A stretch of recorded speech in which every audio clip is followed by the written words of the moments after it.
Well, we're going to go ahead and get started in a couple of moments, but if you are just now joining us, would love to just get to know who's in the space today. Feel free to share your name, maybe the organization that you're with, your pronouns, and maybe where you're calling in from. My name is Nick G. I am on our advocacy team with Chinese for Affirmative Action, and I'd like to welcome you all to today's book talk with Bianca Mabute-Louie. And today's event is hosted by the Chinese Historical Society of America and Chinese for Affirmative Action. Today's event is actually part of a week-long series titled Born in the USA, Wong Kim Ark and the Fight for Citizenship. And there will be events starting today through this Friday, March 28th, which actually marks the 127th anniversary of the landmark Supreme Court case, United States versus Wong Kim Ark. And as a collective, we chose the title Born in the USA because birthright citizenship means that all children born here, regardless of their color, creed, or class, are US citizens. And this is a simple yet powerful constitutional right, which Black Americans fought for, a Chinese American affirmed, and that we all benefit from.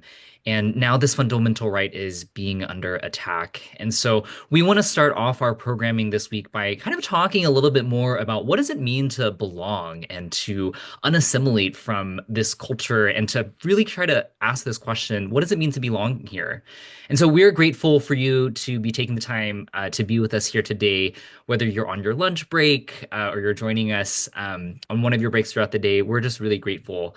But before we jump into today's incredible dialogue, yeah, if you haven't had a chance just to share where you're calling in from, would love to just get a sense of who you are, who's in the room with us. And I'm kind of already seeing some folks in here that it looks like we have some folks from calling in from California, from Canada, and some other folks joining us. So just share some love in the chat for wherever you're calling in from. But it's great that you are here. As I mentioned before, my name is Nick G. I use he, him pronouns, and I'm part of the advocacy team with Chinese for Affirmative Action. We are a 57-year-old civil rights-based organization in San Francisco's Chinatown and a founding partner of the Stop API Hate Coalition. Before we get started today, just want to set a few ground rules. One, we really encourage folks to use the chat to share what you're thinking and feeling. Two, we ask folks to please be respectful. We will not tolerate racism, xenophobia, sexism, or harmful and derogatory comments in the chat. And lastly, if you could please use the Q&A function to add your questions that may arise during the conversation, and we'll do our best to address them later on in the program. We are joined by two very amazing panelists today. One is Bianca Mabute-Louie, who's the author of Unassimilable, and Janice Petty, the interim director of the Chinese Historical Society of America. We'll be having a robust conversation between both Bianca and Janice, and I'm really excited that all of you are here. And if you haven't had a chance yet to read Unassimilable, I would really encourage you to get your hands on this very, very soon. Because as I was thinking about Wong Kim Ark Week, as I have been thinking about this question of what does it mean to be American in a moment in time when Chinese immigrants and people who look like me are being under attack, I think this book starts to unpack some of the things that I'm holding on to. And so with that, today we'll actually be having about a 45-minute discussion. We'll do our best to have some questions from the audience, but thank you in advance for submitting your questions. And with that, I'd like to introduce Janice Petty to open us up for today's book discussion. Janice, I'll let you take it away from here. Thank you, Nick, and welcome to this exciting book talk with Bianca Mabute-Louie. I'm really looking forward to this. The Chinese Historical Society of America is an organization that's been around for 63 years. We're located in Chinatown in San Francisco, and we're delighted to be a co-presenter of this book talk today, along with CAA, because the story of Wong Kim Ark, as Nick just said, is an important one. It's important in terms of the history that it affords to all of us who are interested and concerned with birthright citizenship, with the history of Chinese Americans. And it's also a part of where we are in 2025. And I'm looking forward to having a conversation with Bianca about how the past and the present are intersecting through, in part, Bianca's very interesting and amazing book that she's written. A little bit about CHSA. What we do is we are a leading organization in the community that preserves and presents the history of Chinese Americans. We're the oldest Chinese American historical society in the United States. We are housed in an historic building in Chinatown in San Francisco. So we are very much present in the community, where in some ways it may have all begun back in the 1800s and where we continue to center our efforts today. Why are we presenting this program? Um, Bianca's book is about race, belonging, and solidarity in America, and it resonates with our mission, CHA's mission, of serving as a center for research, scholarship, and learning to inspire a greater appreciation for and to acknowledge the collective Chinese American experience to inform audience. Another point of why we are doing this is that Bianca's book shapes a unique perspective on the Chinese American identity and immigration stories. And identity and immigration stories are a central part of Bianca's book. And I look forward to, like I said earlier, engaging with you, Bianca, in some conversation around that. So, what I'm going to do now is stop talking and welcome Bianca to this book talk. Thank you so much for the invitation to be here, all of the labor and coordination that went behind hosting this book talk. In many ways, this is very exciting because even though this is online, it feels a little bit like a homecoming. I spent a lot of time in the Bay Area and I taught Asian American Studies at the Chinatown campus of CCSF for a little bit, where I would bring my students to CHSA. I also, have just respected and been a benefactor of the work of CAA for a long time as well. It was the Acre Network that was one of the first, I think, really safe and empowering spaces that I came across once I left the church, which I talk about in the book if you've read it. So anyways, that's just a little bit of intro about me. Again, I'm grateful to be here and for the labor to put on this extremely important and timely week of programming and to be part of this historic week of programming. So how it's going to go, as others have said, we'll have conversation, me and Janice. But before that, I'm going to do a quick reading from the book. And then Janice and I will talk, and then we'll open it up for questions. This is from the introduction chapter of the book, Unassimilable. And I'm starting on page 2 in case you have the book and wanted to follow along. My popo relocated from Hong Kong to join us in San Gabriel Valley when she was in her 70s. When she and her husband prepared to retire and settle down in Hong Kong, he instead decided to start a new family with a woman decades younger whom he'd had a secret affair with for almost 10 years. Without any options and overwhelmed by shame, my popo left her home, her apartment where she raised 3 children with her ex-husband and her mahjong group in Hong Kong to live with us in San Gabriel. She started over at 70 in a foreign place where she couldn't speak the language, didn't have any peers, and couldn't get around. She was isolated and heartbroken. With barely a kindergarten education, her life ambition was to become a wife and a mother. She loved flaunting how good she was at both roles. In true Cantonese matriarch fashion, she bragged incessantly to her social circles about her husband's and children's accomplishments. Now, with 3 adult children with families of their own, she was not needed as a mother and no longer a wife. She felt she had no purpose. Her ex-husband's affair decimated all status and belonging she held in their community. When I was a child, she would insist, "Your popo has become a useless nothing." It perplexed me because I never saw her that way. But getting left by her husband wasn't her entire story. With the safety net of the ethnoburb, she rebuilt. After living with us for a few years, she moved into her own 1-bedroom apartment on Main Street in Alhambra, a city that neighbored San Gabriel at the heart of the ethnoburb. She walked to 85 degrees every day, where they rang a cowbell whenever fresh baos came out of the oven. She made friends with Cantonese neighbors in her building, and they started their own mahjong group where they would debrief the latest episode of whichever Cantonese drama that aired on TVB the previous night. She found a Cantonese church and got baptized. She never learned English, drove recklessly in the 99 Ranch parking lot, and didn't give a fuck. She may have confirmed a few stereotypes, but the ethnoburb saved her. She stayed unapologetically herself through the upheavals of divorce and displacement. In the safety net of SGV, she got her groove back.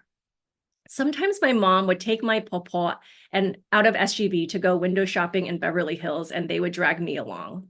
As a child, popo outside of the ethnoburb was a frightening, multisensory experience. She always brought her full self. She was large and in charge. She tried to bargain and make deals in Cantonese at sex. They do not speak Cantonese there. They also do not tolerate haggling there. Her voice and presence were always loud, even and especially when we were the only Asians around.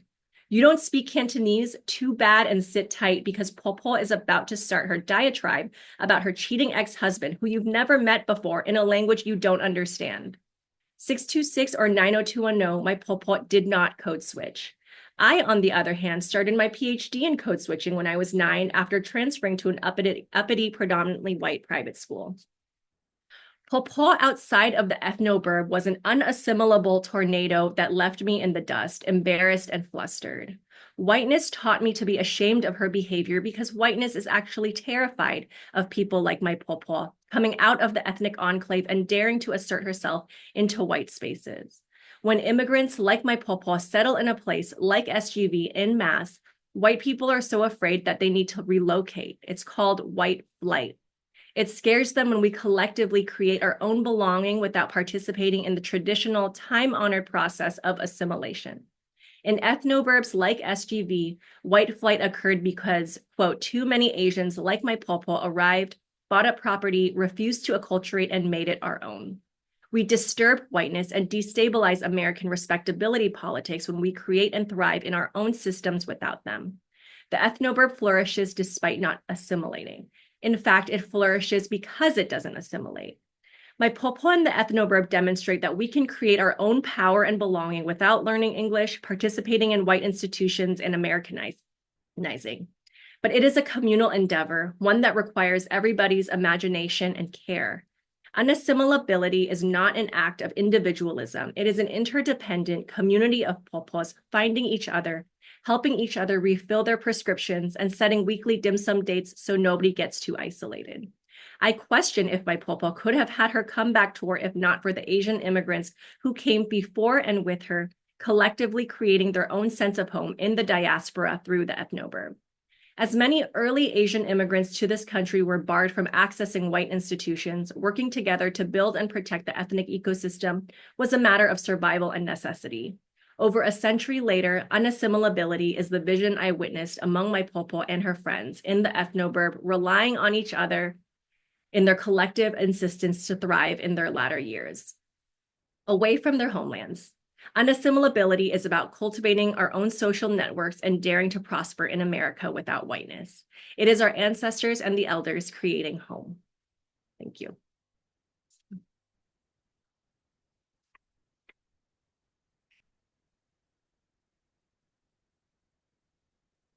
Thank you, Bianca. I've read the book, and I imagine many of you have, and you may have questions. And what we'd like to invite you to do is post your questions using the Q&A function to submit them, and we will then address them with Bianca as the talk proceeds. But to get us started, Bianca, I have a question about the use of your book. The title of the book suggests a deep exploration of identity. How do you see the concept of assimilation affecting the experience of marginalized communities, particularly in context of this week, Wong Kim Ark Week, and the life of Wong Kim Ark? Yeah. So the whole, I mean, if you can glean from the short excerpt I read, the whole book is an argument against assimilation. And I use my Popo and the ethnoburb where I grew up, San Gabriel Valley. So I forgot to mention that in the beginning, but before the Bay Area, I lived for 18 years there. My parents are still there. My cousins and aunties and uncles are still there. as this argument of anti-assimilation, right? That we actually thrive by creating our own ecosystems, and this politic of refusal and this unapologetic care for our immigrant communities. And that is what helps us thrive as Asian diasporic communities. And actually, I was having some technical difficulties. I was hoping to show the visuals of this, but at the end of that chapter, the introduction chapter, I have these political comics, these political cartoons. And the first one is about Wong Kim Ark. And so hopefully this is incentive to get the book so you can see the graphics. I'm sorry I wasn't able to pull it up today. But I tell the story, right, of Wong Kim Ark, who was born in the US, and he goes home, which is a very difficult thing to do at that time, right? To be able to afford and make the trip back to his homeland. And then on his way back, he gets detained. He's denied entry and he's detained for 5 months, unable to return to his home in San Francisco. And so in this zine and throughout the book, I question then, like, what is belonging and what is citizenship in this country, right? Assimilation is not just necessarily about integrating into the host country and the host society and the type of cutting off from your own culture and your own ties that comes with assimilation. But if you look closely at the particularities of the Wong Kim Ark case, it's actually very revealing, right? That he was detained when he was trying to come back to America after his trip home. He wasn't detained when he was working or living in the US. He wasn't detained when he was going grocery shopping in San Francisco, Chinatown, although, of course, Chinese immigrants and their descendants were harassed and policed doing everyday things. He was specifically detained after an effort to go home and to cultivate his ties with his family and his homeland and to come back. That was the kind of site, that particular site of return was where the detention happened. And so then when we step back again and look at Wong Kim Ark, the Supreme Court case, of course, is about the contestation of who is a citizen. But the actual events of the incident, I think, is, again, really revealing. It's about whether someone who was born in America, living as an American, is allowed to go home and have roots outside of America, right? And so those are kind of the interrogations of citizenship and home and belonging I'm doing in the book. And the reality is that unless we are indigenous to this land, we all have roots and we all have ties elsewhere. And so again, going back to the question of assimilation and Wong Kim Ark Week, right? This cutting off that is this question of, like, are you allowed to be American if you haven't cut off all your ties, if you're still trying to cultivate these ties to your home culture in your indigenous lands, right? It points to the violence of the American racial project and of the project of American citizenship, that to be American implies that there is this cutting off of what is yours. And we see that with other marginalized groups too, right? Whether it's the theft of people from their homelands, which was done to enslaved Africans, or whether it's assimilation that is legislated, as was done to indigenous peoples via assimilationist boarding schools, or the criminalizing of immigrants to be able to speak their own language, or even just the cultural compulsory assimilation the idea and the myth that you have to become as close to white as possible to survive here, right? So many marginalized people's experiences in this country in regards to race points back to the separation and the violence of the US racial project. And so again, that's the context. And that's why I think this particular week really matters, not just, again, yes, because of birthright citizenship, but really the contradictions of birthright citizenship that lead me to this politic of refusal that I write about, that I don't, want to, I really question what belonging and citizenship means here, when, as we see in this historical case until today, citizenship is precarious and conditional and contradictory. Thank you, Bianca. Part of your book, you talk about the role of the church in a major part of your growing up in San Gabriel Valley. And I actually have a quote from something that you wrote on sentence on page 91, where you said, I was attracted to the conviction and community that evangelism or evangelicalism provided. And then we have a question that I'm going to read to you. And ask you to elaborate on this. Question is, I'm wondering if you have any conversations about the book with any Chinese American evangelical churches that may be open to your concerns. I'm speaking as the granddaughter of a paper son and grass widow. I'm a poet and writer. I'm also an evangelical, though I have trouble with that label now, who grew up in the Chinese American church in New York City and New Jersey, though that may not share all of that with your concerns. I can relate to some extent. Yeah.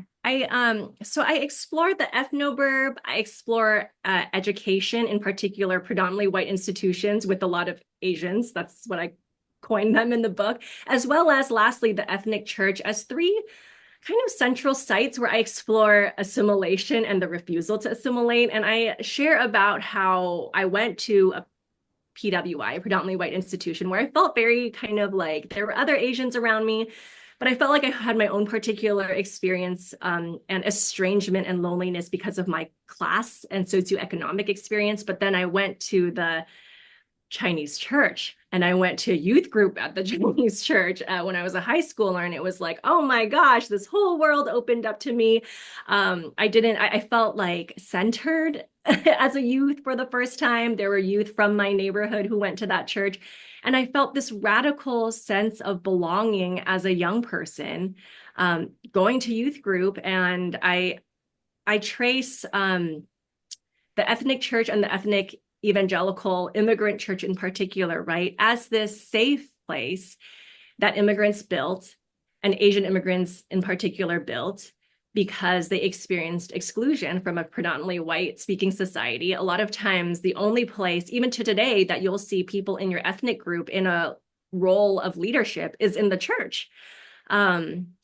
And yet, my experience in the church was very contradictory and very hard because when I came out as queer and when they decided, I was part of the ethnic evangelical church, and then I joined a very evangelical campus ministry that I was part of for like 8 years. So this was my whole ecosystem, my whole worldview. And so when I came out, and it coincided with that organization drawing a line in the sand, basically saying everyone who works here has to abide by a very traditional heterosexist definition of male and female gender norms and heterosexual marriage.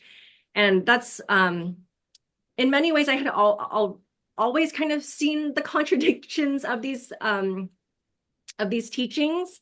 But it was really then when I began to interrogate the ethnic church, not just as a safe haven, but actually as a site to perpetuate mainstream norms around gender and sexuality. And from there, also actually a site that is an extension of colonialism in many ways. I remember in high school, we had like missions trips to indigenous lands in Arizona, right? Like I don't write super in depth about that in the book, but I really interrogate like how contradictory this site is and how painful this site is. I was essentially pushed out and what felt like an excommunication. I lost the majority of my community. And again, it wasn't just like people I worked with and saw on Sundays. It was people I also lived with and roomed with. It was just, I was so immersed and then suddenly felt so cut off.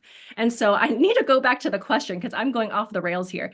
But I think for me right now, I'm a scholar and in many ways of religion in the role of race making and politics. And I continue to see the evangelical immigrant church as a very complicated, contradictory site that, again, serves very urgent needs of immigrant communities, and at the same time, in many ways, have reified the norms and politics and ideologies at times of white Christian nationalism. Great, thank you. So, what were some of the challenges that you faced while you were writing Unassimilable? I mean, how did you overcome them? Some of the challenges, well, there's very practical challenges of I had a baby in the middle of writing a book, so that makes it a little challenging. I so I pushed extensions. I had to really rely on my biological extended family and chosen family, and I faced a lot of, I think, personal like not to glamorize grind culture, but the last month before my deadline nearly destroyed me. I feel like, right? I'm like, I have an infant. I'm trying to get to this deadline. It is like writing a book is like birthing another baby. And I had these two babies that I was taking care of. But a big part of the book is about community and collective care. And I write about this in the acknowledgments, but I had such a wide range of support. And I really thank the childcare workers, my mother-in-law, the titas in my partner's community, who were able to do the very undervalued labor of child caretaking so that I could sit at my computer and finish my book. And then there was also the challenge of, so I also didn't share this in my introduction, but I'm also a PhD candidate. I'm finishing my doctorate in sociology. And this book is, it's written for the public. There's cartoons in it, and it kind of defies the typical norms of academic writing. And so I struggled a lot, especially the first few years writing the book. I began it in 2021, and I started my PhD program in 2020. But I really, I hid the book from my entire academic community, my advisor, my peers, because there is this sense that it wasn't the type of writing that is valued in the academy. They value peer-reviewed journal articles and books with academic presses that write in a certain way, that write to the canon of my field, that use a lot of jargon. And so I really had to personally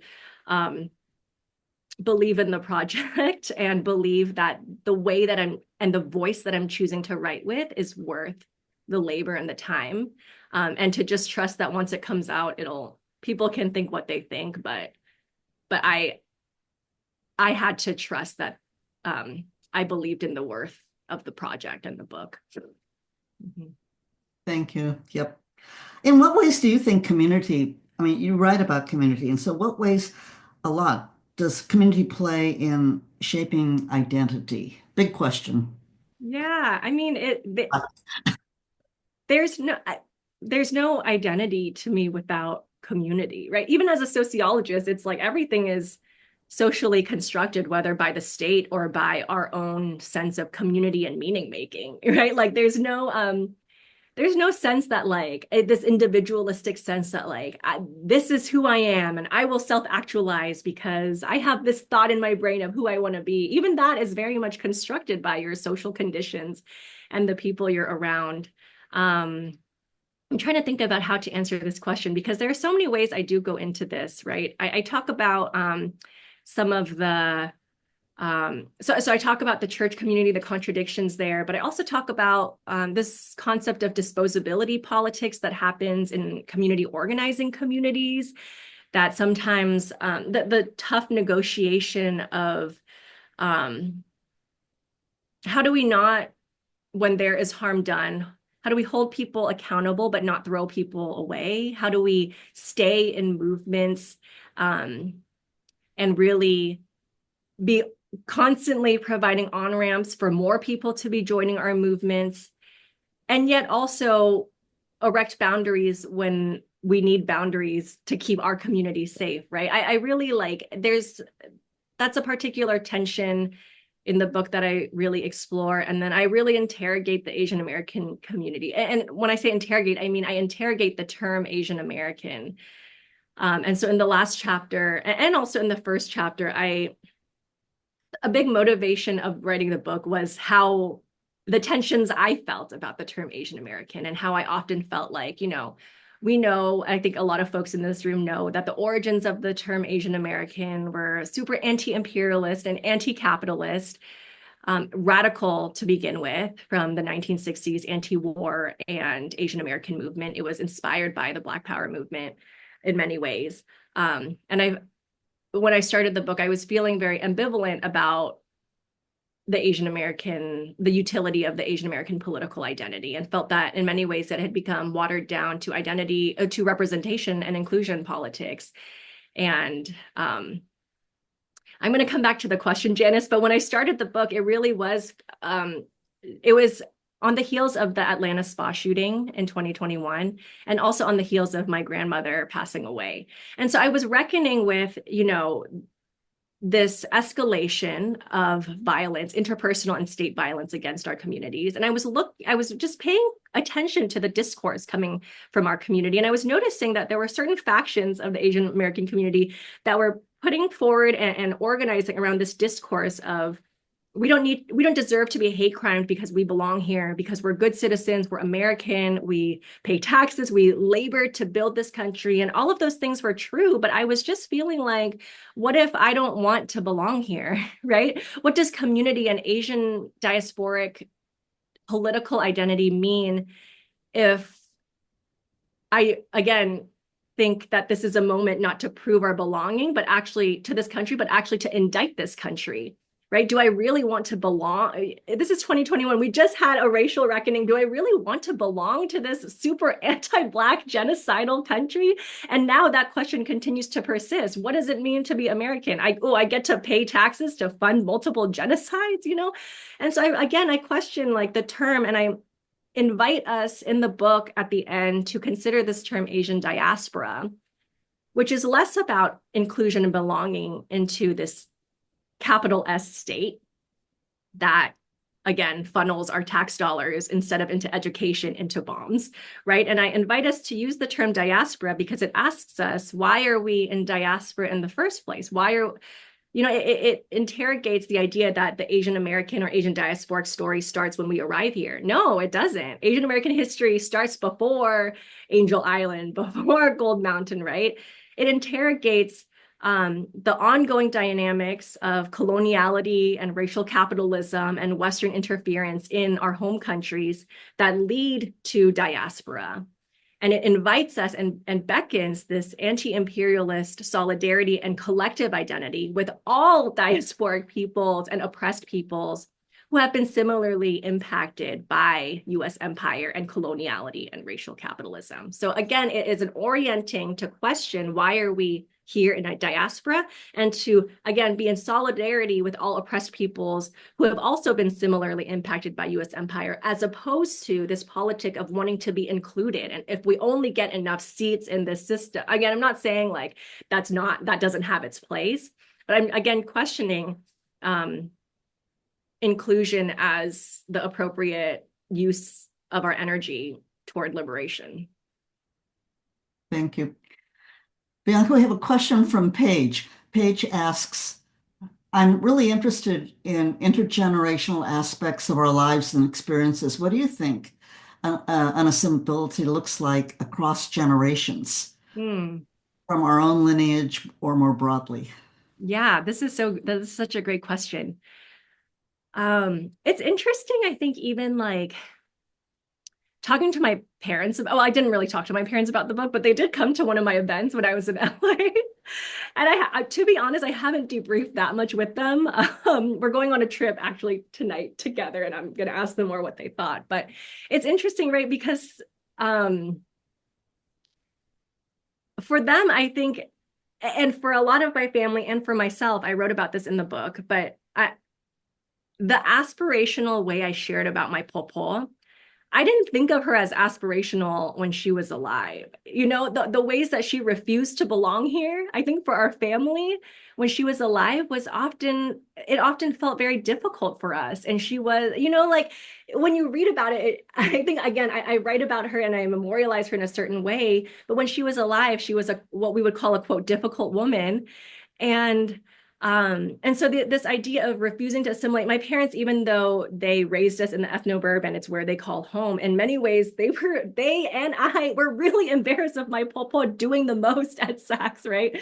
And so it's been interesting talking to older people in my community about it. And I think just presenting an alternative way to look at moments like that. And alternative meanings that we can draw from those moments that, again, at the time felt very maybe kind of cringy and difficult to accept and difficult to navigate. And honestly, in the moment I wrote, I think I read this part that I was like, I don't know her, like, don't associate us together. And so, yeah. And at the same time, like, I think when I think of older generations, I don't think they really found much relevance to the term Asian American anyway. right? They felt relevance to maybe their ethnic community and their ethnic identity. And I'm talking about mostly first generation Asian immigrants, maybe. And so this term Asian diaspora, I don't think it's that radical of a shift if they, again, never felt connected to the particular nostalgia of the Asian American identity, but it is really just an invitation to consider the broader consequences of the American government and violence, not just domestically, but all over the world, and to consider what community might look like, not just with people who look like you, but more so with people who are impacted by these structures in distinct yet connected ways. You ever think about what your grandmother might say if she were able to read your book? I do wonder. I mean, I think I want to say she would be proud, hopefully, that hopefully she feels well represented and celebrated. Um, And the fact that her story is being told. yeah. Yeah, well, which is important. Thank you. I want to remind everyone that if you have questions, please put them on Q&A and we will put them on the screen so that I can post them to Bianca. I want to get back to historical context and Wong Kim Ark. So can we talk a little bit, or can you talk about how Wong Kim Ark and his experiences influenced your writing? You have that 8-page, 6-page zine on Wong Kim Ark, and I saw that and I thought, oh, this is interesting. I wonder what caused Bianca to add that. Yeah. So I added it at the end, actually. So I started writing the book in 2021, and Wong Kim Ark is something. The Supreme Court case was something that I always taught when I was teaching Asian American studies. It's like a staple of the curriculum, right? But I went back to it because I think I was making edits when during, I think maybe Trump's early campaigning for his second term, he was threatening to take away birthright citizenship. And so it made me think about and at that time, I didn't really hear a lot of discussion about Wong Kim Ark, except because he was, I mean, he talks a lot, and you never, there's just so much to respond to. But I remember thinking about the case and wanting to go back to the case, and then as I was making edits, wanting to actually interrogate more of why birthright citizenship was being brought up and the possible direction that our country was headed. I didn't know that it would, I didn't know who would get elected. I didn't know what was going to happen, right? But as I thought about it more, right, it was really relevant to a lot of stuff that was happening in the news cycle, but has always happened because of America. And that is family separation, trying to use the power of the courts to define the boundaries of belonging, the boundaries of who is American and who is not. It talks about, the experience of Wong Kim Ark is really one about transnationalism, right? The extent that we are able to, or even allowed to, maintain ties to our home countries and our home communities while we are in the diaspora. And again, I think it was such a clear example of how even when something is written into law, exclusion and discrimination still persist, because in the case, ultimately, even with birthright citizenship, Chinese immigrants were required to carry documentation around with them, and they were stopped and again policed and harassed. And we see this with like everybody in this country, where even more recently, European green card holders are being detained. And that was something I did not anticipate. I mean, we know what this country has done and threatens to do to racialized peoples, but I mean, this administration is really, again, pushing the boundaries of what they can get away with. And so, yeah, I decided to explore the case and put this story through the zine at the end of this chapter, because again, I thought it was such a clear way to demonstrate the contradictions of citizenship. And in the last slide of that zine, I question, what does citizenship even mean, right? Again, I mentioned this earlier, that I get to belong to a country that sends bombs to maim little children and wipe out family lines in Palestine, and has actually done that since the beginning of this country. Like, what are we trying to belong to? And when we interrogate the contradictions of birthright citizenship and how ultimately, even if you have citizenship, of course, it is an incredibly important protection. And I'm not saying that there's an obvious safety that comes with citizenship. And we know that when we look at the precarity and vulnerability of undocumented folks. And at the same time, we know, most recently through Stop Asian Hate, for example, how citizenship and belonging are conditional and precarious. And so again, the hope is that through this interrogation of citizenship and assimilation, it postures us into a politic of refusal, and through really, collectively actually indicting the contradictions of this country, rather than, again, laboring to prove ourselves as worthy of citizenship. We have a question from Grace, who is asking you if you've done any research on urban Chinese churches and any differences that you may have seen. She writes that I've had a huge culture clash growing up in a much more moderate and open church in Brooklyn than moving to a mostly white New Jersey suburbs and attending a much more quote unquote assimilated Chinese church. My research on religion and Chinese churches right now is mostly in the South, actually, which is a very particular part of the country, but informative to the rest of the country, I think. I'm looking, I mean,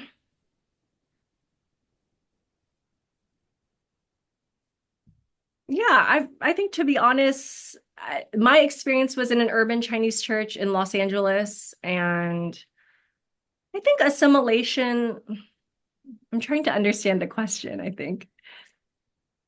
Oh, okay, there's a second part. For example, Yeah. okay. So our Brooklyn church in the Oh, center okay. facilitated the bringing over and settling Hmm. of Southeast Asian refugees during the Got Vietnam. it. So it sounds like, from what I'm gleaning from the question, Grace, that it sounds like the church you grew up in maybe was more open and progressive than the assimilated, you said, Chinese churches and white, in mostly white New Jersey suburbs that you are now part of. Yeah, I mean, I think proximity, and the more progressive, I hope I'm not putting words in your mouth, but the more progressive churches that, for example, facilitate the bringing over and resettling of Southeast Asian refugees. I mean, I think when you're in an urban area, maybe there's more proximity to other racial groups. And so you're kind of forced in some ways to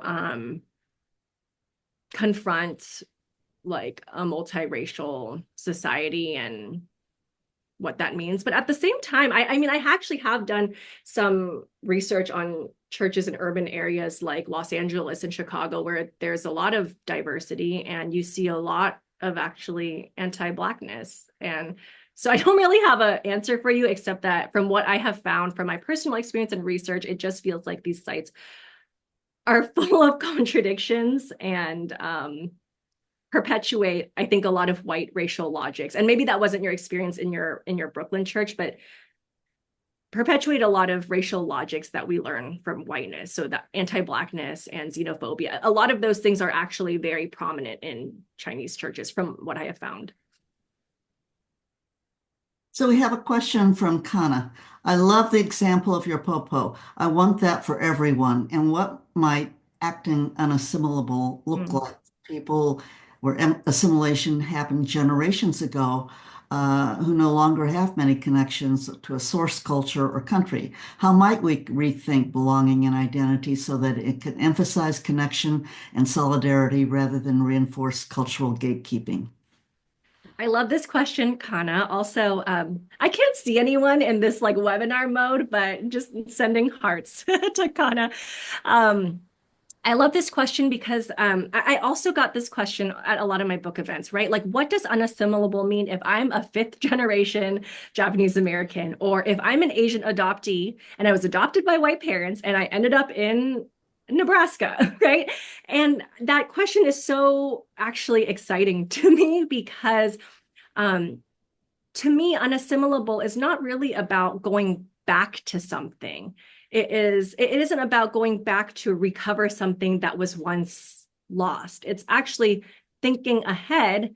And again, it isn't about this cultural gatekeeping that you're talking about, but it's thinking ahead into an expansive solidarity and an expansive political identity that folks who are fifth generation, for example, or folks who are adopted are actually central to the politic of being unassimilable, because there's so much to learn and excavate about what maybe compulsory or forced assimilation has looked like. I think in particular, I had a really like in-depth conversation about this in Portland, actually, where there are a lot of Asian adoptees in the audience.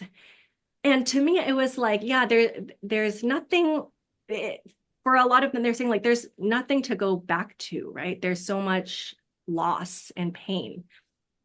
And the context that something like being an Asian adoptee was actually part of the American imperialist project, right? That adoption, in particular, going back to evangelicals again, white evangelical adoption of Koreans, for example, that was part of the US imperialist project in Korea.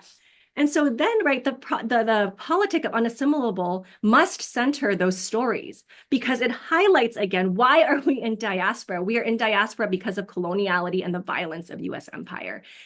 And I think an example like Asian adoptees feeling like they're not able to trace something back, that is actually central to the experience and why I think being unassimilable is important. It's not just about tracing back maybe language or cultural traditions you learn, but it's actually adopting this politic of refusal, right? It isn't just, I refuse to learn English or like assimilate with white people. It's actually about refusing to assimilate to American politics of imperialism and empire.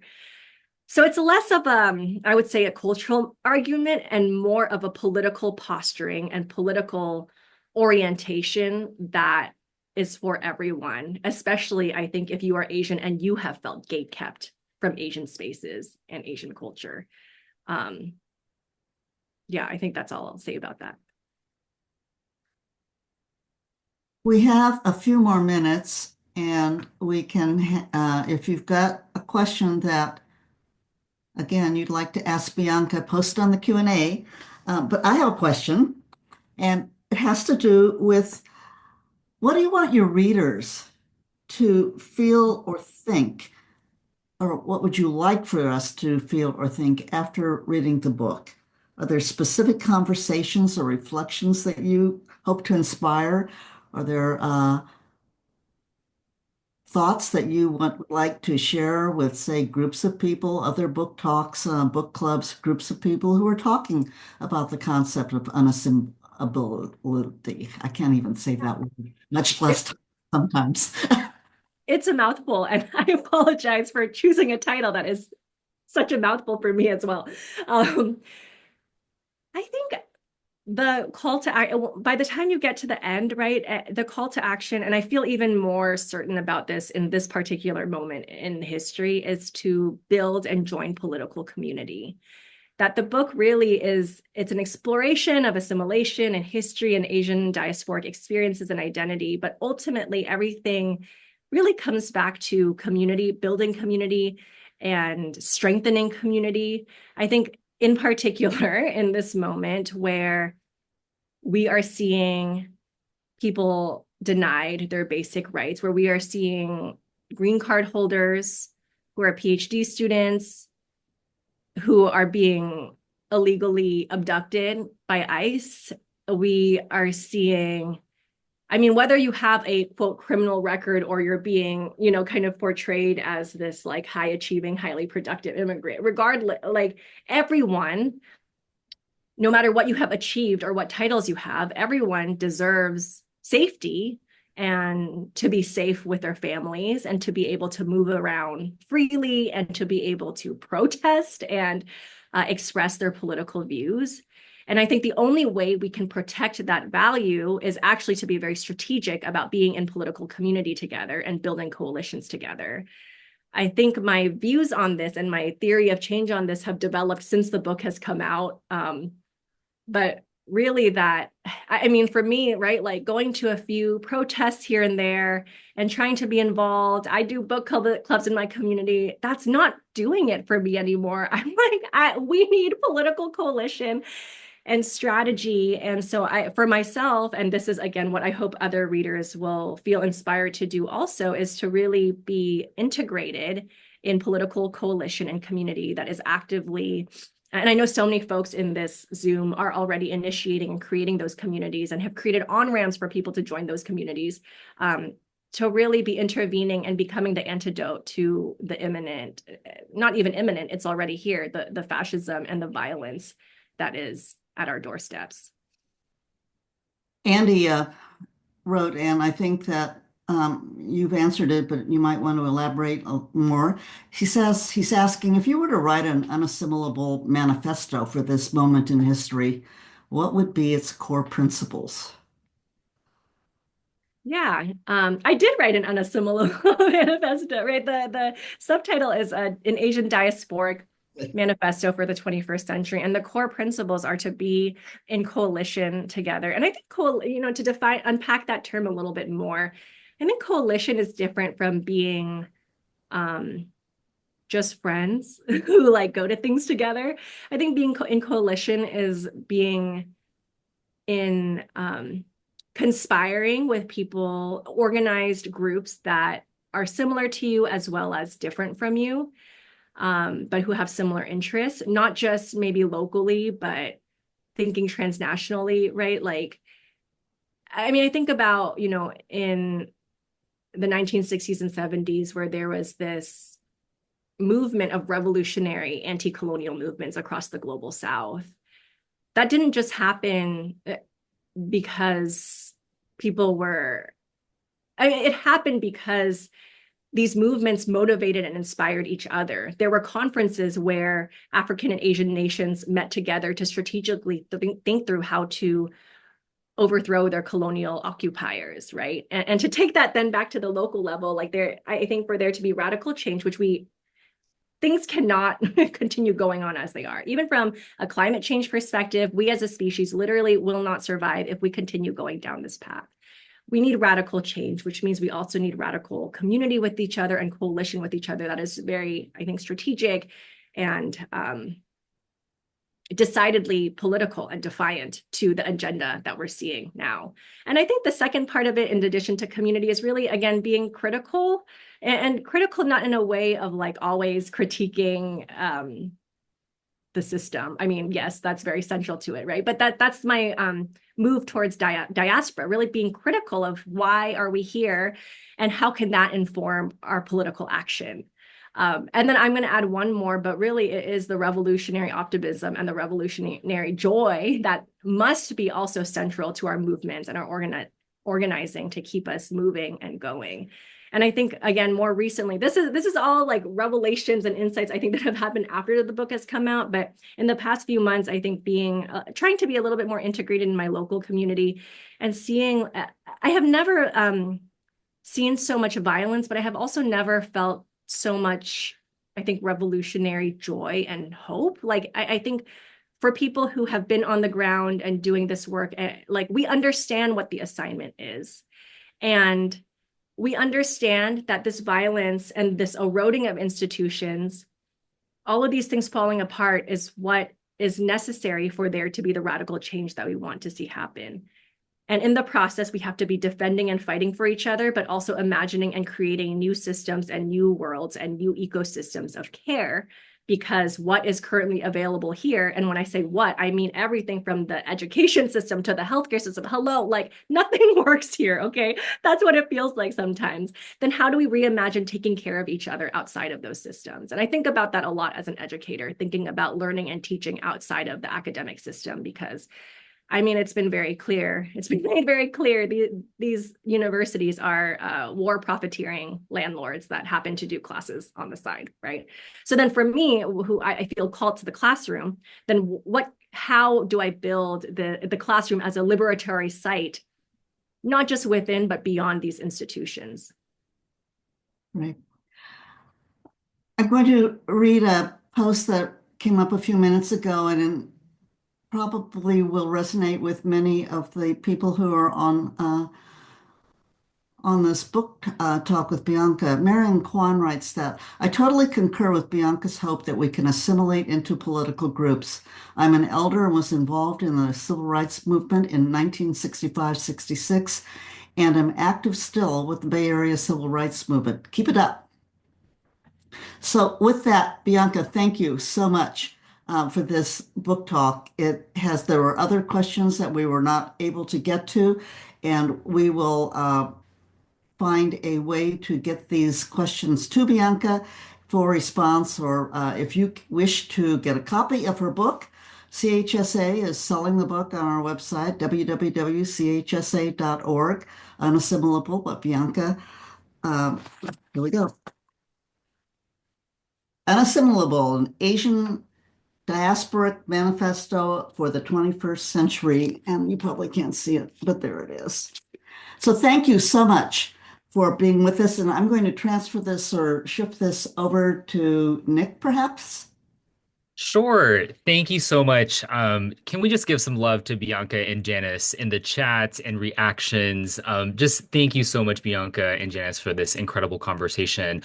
We are in a moment right now in history where, Bianca, you're right. It's in a moment where community matters, where finding a political home, engaging politically, it matters. And for our community to really be asking the question of what does it mean for us to get involved? What does it mean for us to shift systems and to be about social impact and justice? And I think in this moment that we are in right now, for the very first in the inaugural Wong Kim Ark week here, at least in the San Francisco Bay Area, we are starting to create that momentum here to really push back on this executive order to end birthright citizenship. And so, Bianca, I just want to say thank you so much again for joining us, for taking time out to be here. And again, to our community who's viewing online, please check out Bianca's book, Unassimilable. You can learn more on her website here in the chat. And if you had a question for Bianca, we'll be sure to gather all of those questions and send those over to her for further reflection. And if she has time, maybe she'll respond back to them. But again, thank you to the Chinese Historical Society of America. Janice, thank you so much for moderating today's conversation. And for folks who are following along what's going on with Wong Kim Ark Week, we are having a week-long series to honor this landmark legacy and to advocate for birthright citizenship. And so later today, many of us will be gathering in person at the Chinese Cultural Center in San Francisco's Chinatown for a community symposium, followed by Thursday afternoon. The Chinese Culture Center is hosting a in-person walking tour of San Francisco's Chinatown. And lastly, on Friday, we will be hosting a press conference to honor Wong Kim Ark and his legacy because he was born in San Francisco's Chinatown.